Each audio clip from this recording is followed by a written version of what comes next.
اس سورت کا نام سورت بقرہ ہے، اور اگر دیکھا جائے تو جو بکر لفظ ہے اگر ہا نکال دی جائے تو اس کا معنی ہے گائے، بیل۔ تو کیونکہ اس صورت میں ایک ایسا واقعہ ہے جس میں گائے کا ذکر ہے، تو اس وجہ سے اس کا نام سورت بقرہ رکھا گیا۔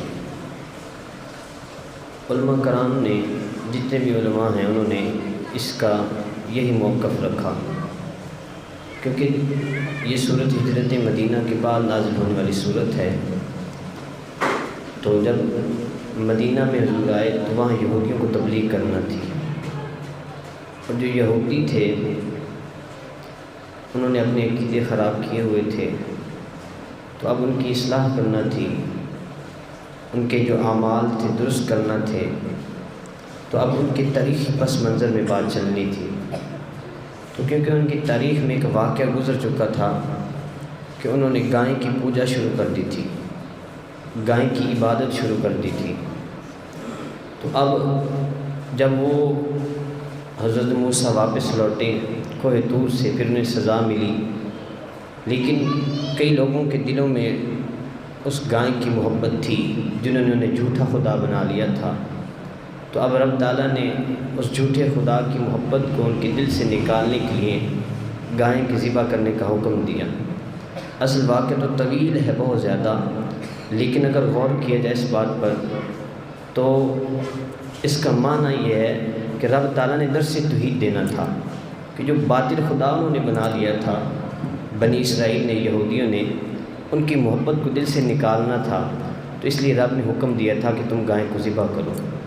تو اس وجہ سے اب کیونکہ یہودی جانتے تھے کہ ہمارے تاریخ میں ایک واقعہ گزر چکا ہے جس میں رب تعالیٰ نے ہمیں گائے ذبح کرنے کا حکم دیا تھا، تو اس لیے اس صورت کا نام سورت بقرہ رکھا گیا، کیونکہ ہجرت مدینہ کے بعد نازل ہوئی یہ صورت، اور وہاں زیادہ تر یہودی تھے، اس وجہ سے اس صورت کا نام سورت بقرہ رکھا گیا۔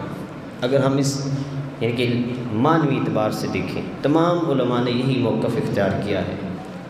اگر ہم اس کا معنی دیکھیں لغت کے اعتبار سے، یعنی زبان کے اعتبار سے، تو جو بکر لفظ ہے اس کا جو لغت میں معنی ہے وہ ہے کھولنا، پھٹ جانا۔ امام راغب اصفہانی آپ کہتے ہیں کہ کسی چیز، کوئی چیز اگر کھل جائے، اگر پھٹ جائے تو اس کے لیے بکر لفظ استعمال ہوتا ہے۔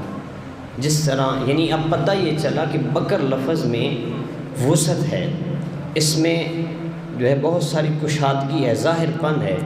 حضرت جو ہیں زین العابدین، ان کے جو صاحبزادے ہیں حضرت محمد، ان کا نام محمد ہے لیکن لقب باقر ہے۔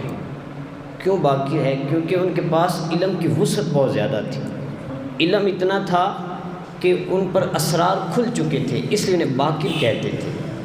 تو کیونکہ اس صورت میں جو یہودیوں کے واقعات تھے پرانے، جو یہودیوں کے راز تھے، ان کو کھول دیا تھا، ظاہر کر دیا تھا، ان کے سینے چاک کر دیے تھے، ان کے راز پھٹ کر سامنے آ گئے تھے۔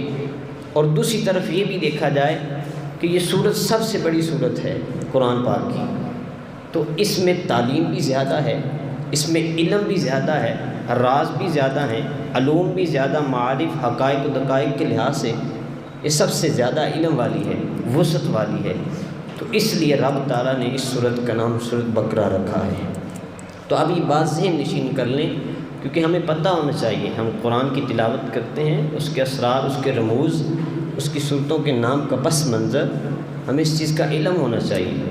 سورت بقرہ کا معنوی معنی میں نے آپ کو بتا دیا، وہ گائے والے واقعہ ہے، کیونکہ وہ ایک عجیب واقعہ تھا، اس لیے اس واقعے کی بنا پر سورت بقرہ کہا جاتا ہے۔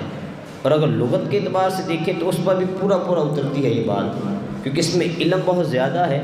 یہودیوں کے راز اس صورت نے کھول دیے، جو انہوں نے چھپائے ہوئے تھے، جو انہوں نے باتیں چھپا کر رکھی تھیں، تو اس لیے سورت کا نام سورت بقرہ رکھا گیا۔